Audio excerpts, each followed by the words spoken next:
આમ આદમી પાર્ટીના નેતાઓની અહીંયા સભા નહીં થાય, આમ આદમી પાર્ટીના લોકો ભેગા નહીં થાય, પોતાના હકની વાત ના કરે, પોતાના અધિકારોની વાત ના કરે, એ રીતે નિમ્ન કક્ષાની રાજનીતિ એ લોકો કરે છે।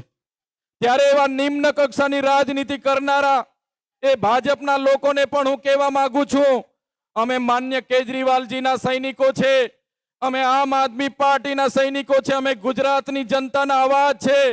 તમારી આ નિમ્ન કક્ષાની રાજનીતિથી અમે ડરવાવાળા લોકો નથી, અમે તમારી સામે લડવાવાળા લોકો છે, અમે ક્યારે તમને ડરવાવાળા લોકો નથી। ભાજપના લોકોને આ મંચ પરથી કહેવા માંગુ છું, સાંભળી લે એ લોકો, અમે કોઈ કોંગ્રેસના આલિયા માલિયા લોકો નથી, અમે આમ આદમી પાર્ટી અરવિંદ કેજરીવાલજીના સૈનિકો છે। અમને સણસેડશો નહીં, અને અમને જે દિવસે સણસેડવાનું કામ કરશો તો ઈંટનો જવાબ પથ્થરથી આપવા માટે પણ અમે તૈયાર છે। 5 જેટલા ધારાસભ્યએ મુખ્યમંત્રીને પત્ર લખ્યો। આ 30 વર્ષના એક હત્તુ શાસનમાં ભારતીય જનતા પાર્ટીના પોતાના ધારાસભ્યને કોઈ સાંભળતું ના હોય, ભારતીય જનતા પાર્ટીના ધારાસભ્યનું કોઈ માનતું ના હોય, તો તમારા અને અમારા જેવા સામાન્ય નાગરિકોની તો શું દશા થતી હશે। ત્રીજી પાર્ટી આપણી આમ આદમી પાર્ટી માત્ર ચાલતી નથી, ગુજરાતમાં આમ આદમી પાર્ટી હવે દોડવાની છે અને એને કોઈ રોકી નથી શકવાનું। હમણાં જ હું રસ્તે આવતો હતો અને સમાચારમાં જોયું કે ભાજપના જ વડોદરા જિલ્લાના 5 જેટલા ધારાસભ્યએ મુખ્યમંત્રીને પત્ર લખ્યો અને એવી વેદના વ્યક્ત કરી કે છેલ્લા 30 વર્ષથી ભારતીય જનતા પાર્ટીનું શાસન છે, એક હત્તુ શાસન તાલુકા જિલ્લા પંચાયતથી લઈને મહાનગરપાલિકાથી લઈને ગુજરાત સરકાર, દેશની સરકાર ભારતીય જનતા પાર્ટીની હોય, અને શાસક પક્ષના ધારાસભ્ય તરીકે અમારી રજૂઆત અમારા કલેક્ટર નથી સાંભળતા, જિલ્લાના જિલ્લા વિકાસ અધિકારી નથી સાંભળતા, કમિશનર નથી સાંભળતા, એસપી નથી સાંભળતા, એવી આજે એમણે રજૂઆત કરી, એક પત્ર પાઠવ્યો। ત્યારે સાથીઓ વિચાર કરો, આ 30 વર્ષના એક હત્તુ શાસનમાં ભારતીય જનતા પાર્ટીના પોતાના ધારાસભ્યને કોઈ સાંભળતું ના હોય, ભારતીય જનતા પાર્ટીના ધારાસભ્યનું કોઈ માનતું ના હોય, તો તમારા અને અમારા જેવા સામાન્ય નાગરિકોની તો શું દશા થતી હશે। આજે 30 વર્ષના શાસનમાં ભારતીય જનતા પાર્ટી માત્ર ને માત્ર ભય, એક ડર પેદા કર્યો છે કે કોઈ પણ ભારતીય જનતા પાર્ટીને સવાલ પૂછો, ખેડૂત હમણાં થોડા દિવસ પહેલા આંકલાવના એક ખેડૂતે ત્યાંના સરપંચના વિરુદ્ધમાં મુખ્યમંત્રીને રજૂઆત કરી, તો એ ખેડૂત પર એને સળગાવીને મારી નાખવાના પ્રયાસો થયા। કોઈ વિદ્યાર્થી એમના શિક્ષણની અધિકારો માગે, કોઈ યુવાન આ સરકારમાં રોજગાર માગે, કે કોઈ સ્વાસ્થ્ય માટેની રજૂઆત કરવા જાય, કોઈ પીવાનું શુદ્ધ પાણી મળે એની રજૂઆત કરવા જાય, કોઈ વીજળી મળે એની રજૂઆત કરવા જાય, ત્યારે આ ભારતીય જનતા પાર્ટીના નેતાઓ એમને ડરાવે, ધમકાવે, પોલીસનો ઉપયોગ કરે, પોલીસને ત્યાં મોકલે, એમના પર રેડ પડાવે, ખોટા કેસ કરાવે અને એમને દબાવવા માટેનું કામ કરે છે। આજે આપણી વચ્ચે શ્રવણભાઈ જોશી નથી, એનું અમને દુઃખ છે। જે શ્રવણભાઈ જોશીએ એમના સમાજ માટે અવાજ ઉઠાવ્યો, સુરતની જનતા માટે અવાજ ઉઠાવ્યો, સુરતની જનતાને સુવિધા મળે એના માટે અવાજ ઉઠાવ્યો, ત્યારે આ ભારતીય જનતા પાર્ટીના નેતાઓને ગમ્યું નહીં અને શ્રવણભાઈ જોશી પર ખોટો કેસ કરીને એમને જેલમાં મોકલ્યા છે। પણ સાથીઓ, શ્રવણભાઈ જોશી એકલા નથી, શ્રવણભાઈ જોશી સાથે આમ આદમી પાર્ટી, પૂરી ગુજરાતની પાર્ટી ઊભી છે।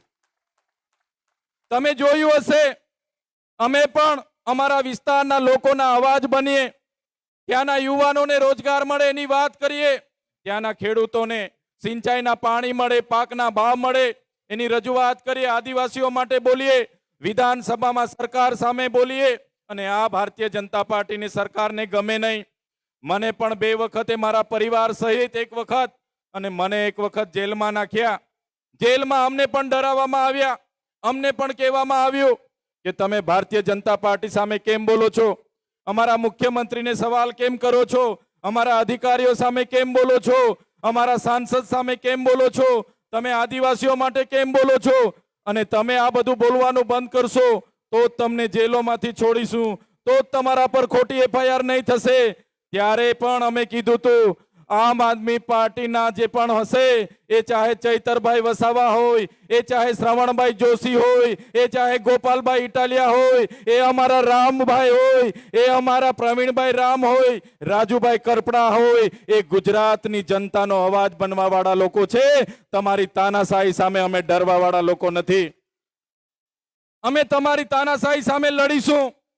30 વર્ષના શાસન દરમિયાન તમે માત્ર ને માત્ર સામાન્ય જનતાને હેરાન કરી છે, પરેશાન કરી છે, પોલીસનો ઉપયોગ કરીને ડરાવવા અને ધમકાવવાનું કામ કર્યું છે. ત્યારે આજે જનતા એક પરિવર્તન ઈચ્છી રહેલી છે. અને સાથીઓ, માન્ય કેજરીવાલજીની માર્ગદર્શનથી, ગુજરાતના પ્રદેશ પ્રમુખ ઈસુદાન ગઢવીના માર્ગદર્શનથી આવનારા દિવસોમાં પૂરા ગુજરાતમાં પરિવર્તન આવી રહ્યું છે. અને પૂરા ગુજરાતમાં આવનારી તાલુકા જિલ્લા પંચાયતો હશે, આવનારી મહાનગરપાલિકાઓ હશે, કે આવનારા 2027ની વિધાનસભાની ચૂંટણી હશે, આમ આદમી પાર્ટી પૂરા ગુજરાતમાં પૂરી મજબૂતાઈથી લડવાની છે અને પૂરા ગુજરાતમાં જીતવાની છે.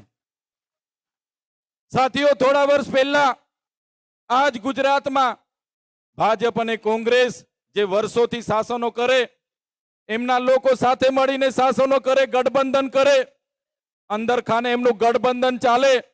એમણે વાતો કરી કે ત્રીજો મોરચો અહીંયા ચાલશે નહીં, ત્રીજી પાર્ટી અહીંયા ચાલશે નહીં. પણ મને કહેતા આનંદ થાય છે, ત્રીજી પાર્ટી આપણી આમ આદમી પાર્ટી માત્ર ચાલતી નથી, ગુજરાતમાં આમ આદમી પાર્ટી હવે દોડવાની છે અને એને કોઈ રોકી નથી શકવાનું. ગઈકાલે સાંજે અમે જોતા હતા, અમારી સભા હતી વાપીમાં. એ સભા પતાવીને અમને સમાચાર મળ્યા.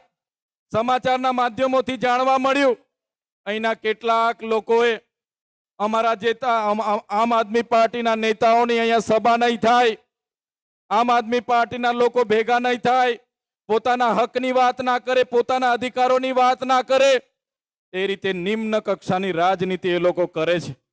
ત્યારે એવા નિમ્ન કક્ષાની રાજનીતિ કરનારા એ ભાજપના લોકોને પણ હું કહેવા માંગુ છું, અમે માન્ય કેજરીવાલજીના સૈનિકો છે, અમે આમ આદમી પાર્ટીના સૈનિકો છે, અમે ગુજરાતની જનતાના અવાજ છે. તમારી આ નિમ્ન કક્ષાની રાજનીતિથી અમે ડરવા વાળા લોકો નથી, અમે તમારી સામે લડવા વાળા લોકો છે. અમે ક્યારે તમને ડરવા વાળા લોકો નથી. સાથીઓ, જ્યારે તમે શિક્ષણની વાત કરો, ત્યારે આ ભારતીય જનતા પાર્ટીના લોકો તમને ભારત પાકિસ્તાનની વાત કરશે. તમે રોજગારની વાત કરશો તો આ ભાજપના લોકો તમને હિન્દુ મુસ્લિમની વાત કરશે. તમે મૂળભૂત સુવિધાઓની વાત કરશો તો તમને મસ્જિદ અને મંદિરની વાત કરશે. આ એમણે લોકોને ગેરમાર્ગે દોરવા માટે ના પ્રયાસો એ લોકો કરે છે. પણ અહીંયા ઉપસ્થિત હજારો મારા વડીલો, મારા યુવાનો, મારી માતા બહેનોને હું સલામ કરું છું કે આ ભાજપની તાનાશાહી પણ તમે ઝૂક્યા વગર, આ ભાજપની દાદાગીરી સામે તમે ઝૂક્યા વગર, આ ભાજપના નેતાઓની ગુંડાગીરી સામે તમે ઝૂક્યા વગર આજે હજારોની સંખ્યામાં અહીંયા ઉપસ્થિત થઈને એ લોકોના ગાલ પર તમે તમાચો મારી દીધો છે. એ બદલ તમને હું અભિનંદન આપું છું.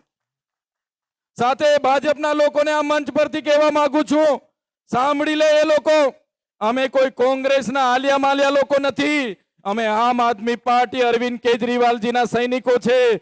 અમને સણસેડશો નહીં, અને અમને જે દિવસે સણસેડવાનું કામ કરશો તો ઈંટનો જવાબ પથ્થરથી આપવા માટે પણ અમે તૈયાર છે. દેશના બંધારણે અમને અધિકાર આપ્યા છે.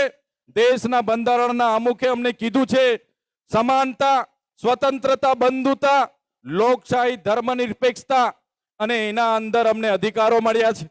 અમે કોઈ પણ મહોલ્લામાં મીટિંગ કરી શકીએ છીએ, કોઈ પણ જગ્યાએ અમારી સભા કરી શકીએ છીએ. ત્યારે ભારતીય જનતા પાર્ટીના લોકોને અમે કહેવા માંગીએ છીએ, આ પ્રકારની સભાને રોકવા માટે, અમારા લોકોની મીટિંગોને રોકવા માટે, અમારા નેતાઓને ખોટા ચિતરવા માટેના પ્રયાસો બંધ કરી દેજો, અને અમારી સભાઓને અટકાવવાના પ્રયાસો બંધ કરી દેજો, અને અમને છંછેડવાનું બંધ કરી દેજો. નહીં તો અમારા લોકોને છંછેડવાનું કામ જો તમે કરશો, અમારા લોકોની સભાઓને અટકાવવાનું કામ કરશો, તો આવનારા દિવસોમાં પૂરા ગુજરાતમાં સરકારની સભાઓને પણ અમે અટકાવીશું. સરકારના એક પણ કાર્યક્રમો અમારા વિસ્તારમાં થવા નહીં દઈએ. ત્યારે સાથીઓ, ભાજપની સરકાર, એમના નેતાઓ આજે ડરેલા છે, આમ આદમી પાર્ટીથી ડરેલા છે, અને આમ આદમી પાર્ટીની મીટિંગો અટકાવવાનું કામ કરે છે. અમને ચિતરવાનું કામ કરે છે, અમને ટોપીઓ પહેરાવીને બેનરો લગાડવાનું કામ કરે છે, અમને ખોટી ખોટી ધર્મની વાતો ફેલાવવાનું કામ કરે છે, ત્યારે એવા ધર્મ રક્ષકોને પણ કહેવા માંગુ છું, અમે એવા સમાજમાંથી આવીએ છીએ, અમારા એવા પૂર્વજોનો ઇતિહાસ છે, અમારો ઇતિહાસ છે. તમે રામાયણ ઉઠાવીને વાંચી લેજો.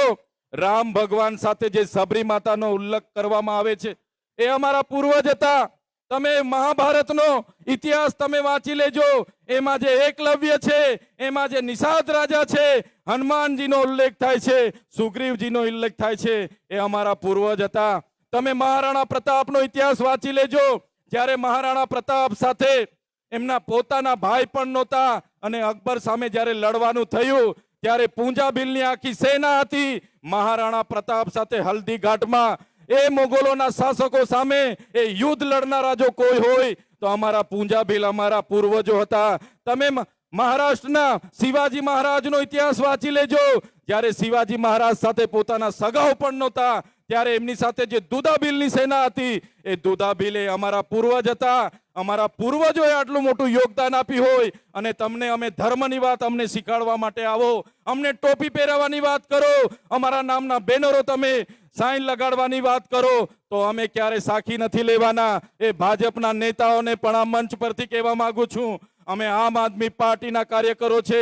આમ આદમી પાર્ટી એ ક્રાંતિમાંથી બનેલી પાર્ટી છે, આંદોલનમાંથી બનેલી પાર્ટી છે. અમે બધા લોકો ક્રાંતિકારી લોકો છે. ગુજરાતની જનતાને અમે ન્યાય આપવા માટે મોતને મુઠ્ઠીમાં લઈને નીકળ્યા છે. ત્યારે તમારી આવી નિમ્ન કક્ષાની રાજનીતિથી અમે ડરવાના નથી. તમારી આ નિમ્ન કક્ષાની રાજનીતિ સામે અમે લડીશું. ગુજરાતની જનતાને અમે ન્યાય આપીશું. એ વાત સાથે આજે આજના કાર્યક્રમમાં મોટી સંખ્યામાં, હજારોની સંખ્યામાં અહીંયા ઉપસ્થિત થયેલા મારા વડીલો, મારી યુવાન, મારા ભાઈઓ, મારી માતાઓ, મારી બહેનો, બધાને હું નમન અને વંદન કરું છું. આજના આ કાર્યક્રમમાં આપ સૌ ઉપસ્થિત રહીને અમારી હિંમત વધાવી, અમને સાંભળ્યા અને અમને આ કાર્યક્રમમાં અમારું સ્વાગત અને સન્માન કર્યું એ બદલ બધાનો ખૂબ ખૂબ આભાર. ધન્યવાદ. ભારત માતા કી જય.